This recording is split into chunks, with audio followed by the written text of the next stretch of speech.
Aditya's in a hurry because he has to meet the Chief Minister, I think. Yes, but got about Okay. half an hour to go. Chief Minister reminds me, how was your stint in power? Definitely didn't behave like a chief minister. Because my father wasn't. Just because someone from your family is, you don't need to behave like one. But it was, for sure, huge learning experience. It's basically for us, for me and my father, it was learning on the job because we didn't have the so-called administrative experience. Right. And yet to be tackling COVID, yet to be working on sustainable development was something that we consider our personal honor and the opportunity we got. And of course, whenever God wills, we'll be back at it very soon. But your party has to stay together, no? It keeps Absolutely. breaking into little bits. I think you should tour along with me. Dry leaves have gone away, and the party is where it was. It's actually growing stronger and stronger day by day. So what are you doing, Aditya? Being in power is one thing. I mean, it must have been an experience, of course, in a very tough time. And you handled it pretty well. But suddenly when power goes away, does it leave a vacuum and does it make you think about what you have to do, or do your goals remain the same? I think what is very crucial is to always remember that power is not permanent and you're not stuck to the chair. For me, for my father, for our family, in our minds, we never believed that we were ministers or chief minister. In our minds, we never started walking a foot higher than the ground. We were always as we were. Nothing changed for us. In the same house. In the same house, nothing changed for us. So right now also nothing has changed. We were working as we were working before. We had the same passion for environment, sustainable development, and the things we work on. That's the same. But elections are around the corner, especially the BMC. Are they? BMC elections? The unconstitutional government of Maharashtra is scared to hold elections. Why? Now they've pushed elections beyond the monsoons. Right. It's actually long overdue. It's about a year that we do not... A year overdue, More than a year right now, that we do not have mayors in about 20 cities. Right. Our municipal corporation elections, our Nagarpalika elections have not been held. We have unelected administrators. There are scams after scams that have started happening that we are exposing on a day-to-day basis. No one is there to answer. People do not have a voice. And unfortunately, the death of democracy is first being seen in Maharashtra. But, what can you do about it? I mean, what are you doing about it? Keep fighting. How? You have to take to the streets Keep again? Keep at it, keep going. Does Shiv Sena go back to its origins? Does it become a party of We're moving ahead, upwards and onwards. That's the way ahead. What about your own personal goals of climate change, your own interest in the environment? How do you keep that alive? The plastics ban? That's why I've come here to Chennai because, when I was actually, Sudhirji and, when the team approached me for speaking on environment, and to be honest, in the last 6 months, the only environment I've been speaking about is the polluted political environment. It's only that. So the other day, someone had invited me for speaking on urban development and urban planning. Right. Something that I hold very close to my heart because that is directly linked with environment. Yeah. And today when I was called for environment, I said, wherever it is around the world, I'll come. Good. So, it is something which I hold very close to my heart. Not because it is something which is really cool right now or in fashion or in vogue. I think we can see environment change in front of our eyes. When we were in government... Especially in Mumbai. Everywhere. I'll tell you. When we were in government, we had to almost give out about 14,500 crores as compensation to farmers in the year 2020, in the time of COVID. And that was purely because of hailstorm, unseasonal rainfall, cloudbursts, and these incidents are getting more and more. Even in the cities, be it Mumbai, be it Chennai, be it anywhere, the days of rainfall have reduced, the volume of rainfall has doubled. So for example, in Mumbai, we would have about 120 days of rainfall. Right. It's now come down to about 70. But the volume has increased to about 200 mm per hour, 300 mm per hour. Floods and you will have in any city around the world because no city in the world can take beyond 50 mm per hour. That is a standard for all stormwater drainage. If you're a coastal city tied up with high tides, that's even worse. So what is happening in front of us is something we cannot deny. Climate is changing. It's something that's gone beyond our understanding, beyond our control, beyond any mechanism of predictability. And if that is happening in our eyes, in front of our eyes, yes, one is resilience. How do you build resilience? How do you build adaptation for that? But also how do you try to mitigate climate change, which is what in our hands? One thing is for sure, can we really stop climate change right now? Probably not. But do we act as catalysts to speed it up? We shouldn't. I think that's where we stand. But these are not somehow issues that win elections, which is sad, isn't it? What wins elections is eventually polarization, emotions, otherization of people. And you've seen that in Me your versus you. party. You've seen that in your party as well. How does a young person like you change the narrative of elections? See, as someone who's 32 years old, and I was just joking with someone right now on the way down that this is an education conclave. The And first time I saw you, in fact, speaking was at another conclave when India you, Today conclave. I think you were all of 19. I was 22 or something. Okay, Yeah. that's 19 to me. Yeah. No, so I think I was just joking that, calling politicians for an educational conclave is quite contrary and contradictory, but it's But you're surprisingly well educated for a politician, if I may say so. thanks to my parents, but and thanks to my teachers who punished me at the right time. Huh. So, but I think what is very crucial is you look at the environment in a country today in terms of politics. Every political party is fighting over the past.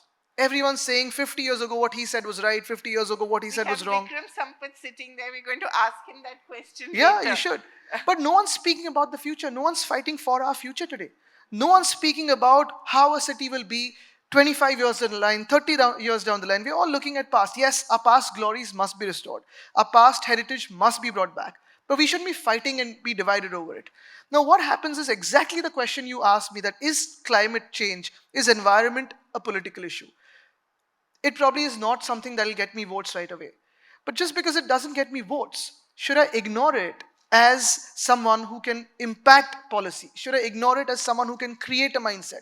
Should I ignore it, or should I start creating a sense of importance for it, trying to bring it directly to the homes of people? Because today, whatever the governments do, be it stormwater drains, be it rainwater holding tanks, be it flood barrier systems, be it compensation to farmers, be it any compensation to cities, the impact, the damage we are facing today for our urban areas or our rural areas is because of climate change. Today, our farmers are in trouble because of climate change. Today, our cities are in trouble because of climate change. I think everything we're doing is closely linked with our planet, with the environment, which brings us back to ourselves. Because very often we think that we as a country or we as a society are isolated from nature. We as a people, as the human race, as Homo sapiens, we are isolated from nature and we are doing a favor to the planet, that we're trying to save the planet. That's not so. We are trying to save ourselves. The dinosaurs went off long back and human race could go off as well. We are saving the planet is a wrong concept. We are saving ourselves. And that is where I think today, if you look at people in Maharashtra today, if you look at people in Tamil Nadu, the government of Tamil Nadu actually, I've been following the Department of Forests and Environment here, is doing fantastic work. I must say it gives me a little heartburn because Maharashtra was shoulder to shoulder. Now we've gone behind after the change in government, but Tamil Nadu has been doing some great work in terms of climate action. What are they doing?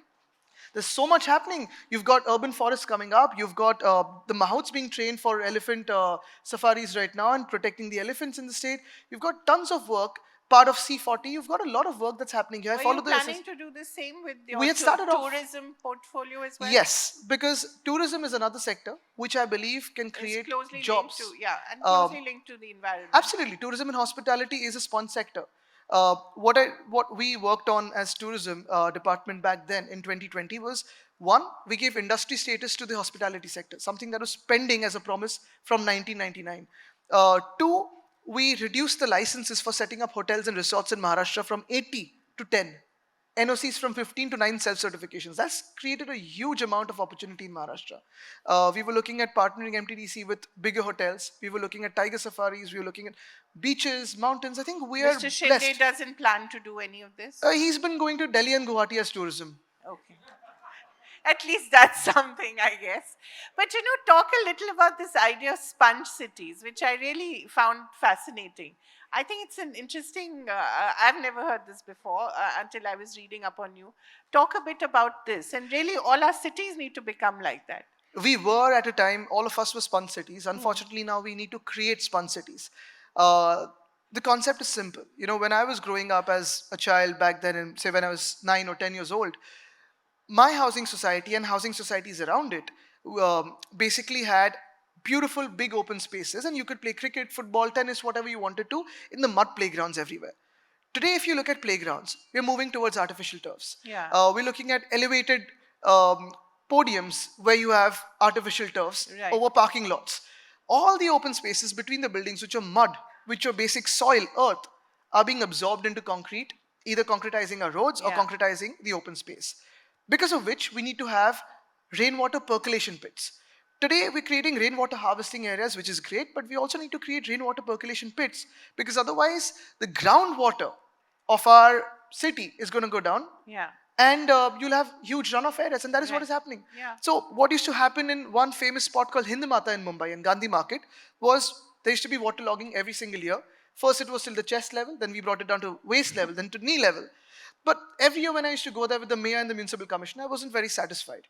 We created a huge rainwater holding tank with rainwater percolation pits, through which at low tide we throw the water away back to the sea, or we use it into other systems of our rainwater usage. But because of one holding tank, the entire flooding area has become flood free. Likewise, we're doing for Milan Subway in Mumbai. Now, anyone who served a stint in Mumbai in journalism knows these two areas as the first place you go to if you want to blame a government for monsoons. Okay, that's where the flooding. And rightfully slow. But now Right. it's flood free. Right. So, as I said, it's one thing to talk about it, and it's another thing to tell people, hey, this is your future. Vote for this. Don't vote for, what your religion is or what the other person's religion is. You're also head of the Yuva Sena. So, how much of that mindset has gone percolated in your own party, which, of course, is famous for otherizing people, right? So, not really. I mean, that's a wrong perspective to hold because that's a very biased perspective from. Isn't that the That's a Fed perspective.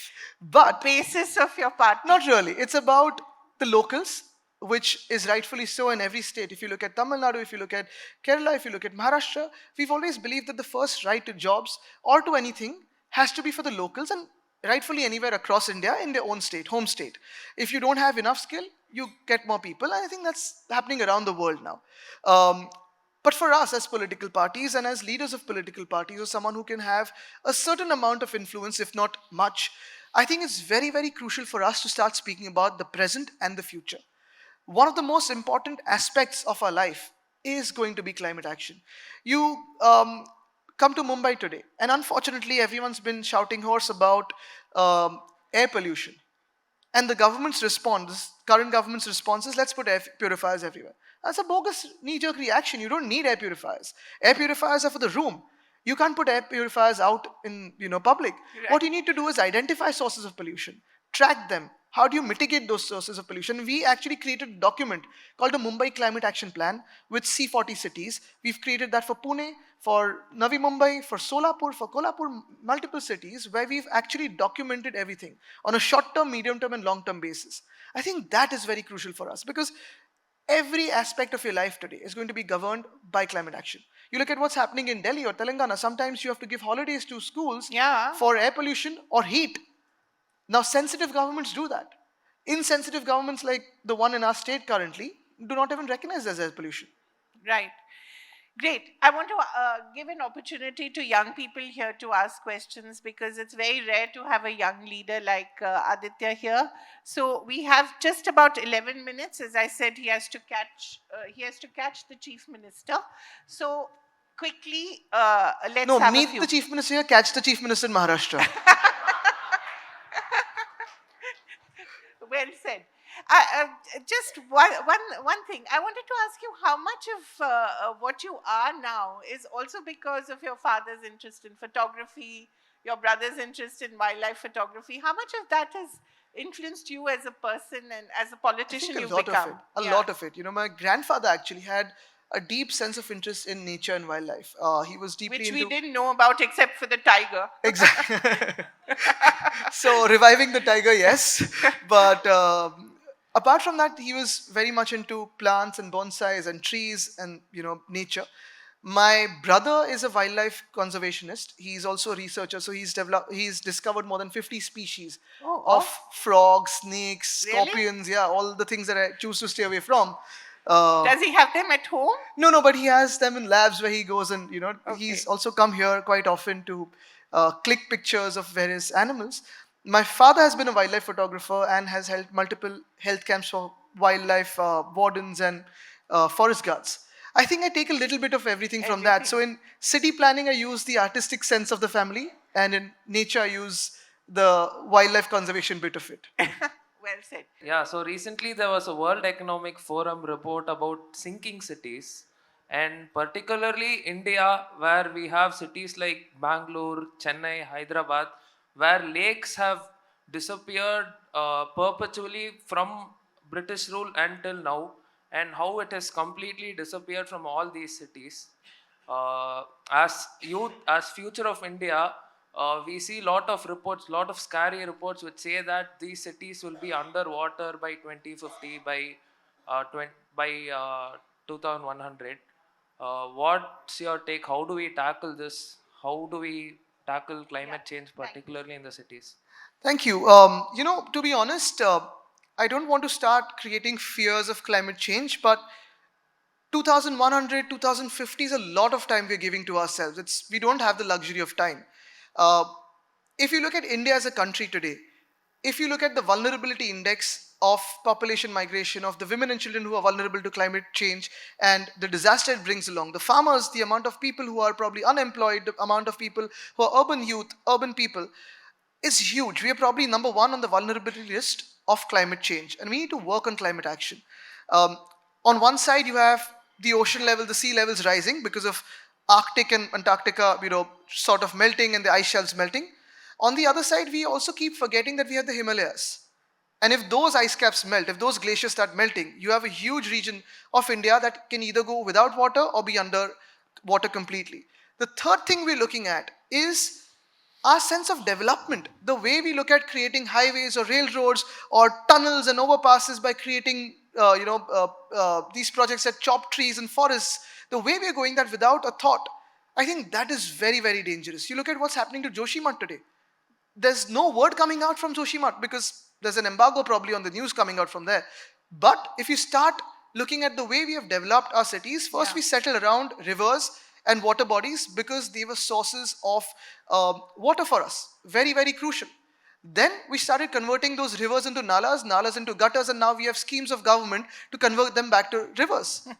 But the fact of the matter is, we as a people or we as a race in India largely were nature worshippers. And what did we worship? It was simple, the sources of energy. The minute we converted them and brought them into a temple, we started polluting those sources of energy and we gave them forms. I think that is what has, sort of created this. If we actually start worshipping nature again, and by worshipping I only mean to not pollute these sources of energy, the 5 sources of energy, I think it'll take us a long way. Again, the opportunity for us is, for us as probably the most populous country on earth, if we take a huge step towards climate action, think of the amount of impact, positive impact it can have on the planet. Well said. Yeah. Quickly. So, good morning, sir. I'm Sanjit from Chennai Institute of Technology. So, at one period of time, we needed a development in education, and it has become a business, and eventually it has become a negative effect for people. What if the saving environment thingy becomes a business and becomes a bane to people? What will it be? I think saving environment has to become a business because the fact of the matter is you cannot do work without profits for most businesses around the world. For politicians, for charity organization, NGOs, it's fine to work as charity. But if you want the human race to move naturally towards sustainability, towards green energy, towards decarbonizing a lot of our life, we need to have profitability. We need to have some sense of achievement in what we are moving towards. Especially, say something like our country where we're looking at hydrogen energy. We have put a huge target on that, and the fact that private players are coming into hydrogen energy, the fact that private players are wanting to come into green energy says a huge, speaks volumes about the opportunity there. A simple thing like EVs. I know Chennai is going big on EVs, especially the public transport. For us in Mumbai, when we were in government, we were looking at creating a fleet of 10,000 electric buses, at least 40% of them to be double-decker electric buses. We were on the way. Again, we had the Pune alternate fuel conclave last year. We had hydrogen buses, we had electric buses, flex fuel buses, all of that, and flex fuel cars and hydrogen cars. The result was, from that month, over the next 3 months, Pune saw a rise of almost 4,000 electric vehicles by private players. Today, Mahindra, that is creating 10,000 electric vehicles, is seeing a surplus booking of these electric vehicles. So there is a huge opportunity globally. I think we need to move towards it. Last year when I was in Davos for the World Economic Forum Conclave, I was at COP26 and then Davos. COP26 was about policy making, was about environmentalist speaking. But for the first time at Davos, I saw a huge number of companies bring the chief sustainability officer along and speak about environment. I think that is where the change will start happening. Good afternoon, Mr. Thackeray. So, I'm an economy faculty. So, generally, there is this dichotomy between the economy and the environment. So, when we need ports, we need metros, we need infrastructure, we need bullet trains. At the same time, we need trees, we need greenery. So, as a policymaker who is sitting, so how do you decide here we need to cut trees and to have infrastructure? Here we need to protect trees, no infrastructure, no ports. So, how policymakers decide this dichotomy? And secondly, you are leader of Yuva Sena. So how you are taking in these sustainable lifestyle habitats to your youths and how you are inspiring the next generation with respect to sustainable lifestyles? I think inspiring the next generation is about all of us working together. We cannot have one sense of, chalo, I'm going to inspire you. I'm not that kind of a guy. Like, well, I think I'm inspirational. I love working with people as teamwork. In terms of the first question, it's very, very important because I've always believed that there has to be a balance, a midway for everything. Every answer has, every question has an answer called depends. And that is very, very crucial. The word depends is very crucial. Balance is very crucial because, yes, bullet trains have to come in. Yes, you need to have metros. You need to have roads. You need to have everything. But who are we creating all of this for? For people, for quality of life. If you start spoiling the quality of life, if you start chopping down forests, that's where the problem happens. In some projects, you have to transplant trees. Some places, the trees get cut down. You had your own case in Bombay, right? Yes, RA. RA. So I'll give you a small example. The RA forest issue is about a very simple issue. The Metro 3 is very, very crucial. We also were working on it. We kept developing it. The car shed was in the RA forest. As a government, we declared the forest, we gave it the official designation of a forest because even today as we speak, the car shed has at least 5 leopards living in the area of the car shed, inside it, and we've tracked it with the forest department's camera traps. Where were we moving it? To a plot called Kanjurmarg, to a place called Kanjurmarg, where economically and environmentally it would be sustainable because you have line 4, 14, 3 and 6 coming together into one car depot, saving almost 10,000 crores of the government. Today what has happened? We need to have land acquired for line 4, and line 14, which is almost 2,500 crores each. You need to have a depot for line 3, which is now coming up because of this government in RA forest.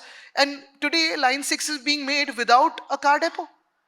And this is simply beyond politics. This is for the people. Today, if you look at, again, environment and economics, I'll give you a simple example. For us, when we started looking at our BST buses, we run the buses in our city at flat fares, 5 rupees for 5 kilometers, 10 for 10, 15 for 15. Anywhere beyond 15 kilometers, it's 20 rupees and you can go anywhere. But it doesn't run in surplus because obviously it is a flat fare. Now, when we started looking at the option of electric buses, electric mobility, today for us, diesel buses are around 34 rupees a kilometer for BST. CNG is around 21, 22 rupees a kilometer for BST. Whereas electric buses are working out to about 9 rupees a kilometer. Now, whatever I do, it's actually going to take me into profits over the next 3 years with the calculation we had done. So look at what is happening with the agriculture sector. Time and again, we need to give compensation to farmers, which is rightfully, their claim. But why is the compensation needed? Only because there is damage. Why is there damage? Because we are damaging the environment. The damage is coming from unseasonal rainfall or cloudbursts or hailstorms or droughts. Now these incidents are occurring at a much larger rate, much faster rate, and many more incidents than whatever 20, 30 years have happened in the past. So I think that is where we need to seek a balance where economics can actually drive sustainability and make it more beneficial for the human race to survive and move forward. Thank you so much. I'm not going to take any more of your time, but thank you very much. And all the best for the many elections that are coming up. And the political climate action. And the political action. Thank you. Thank you. It's been a pleasure being here.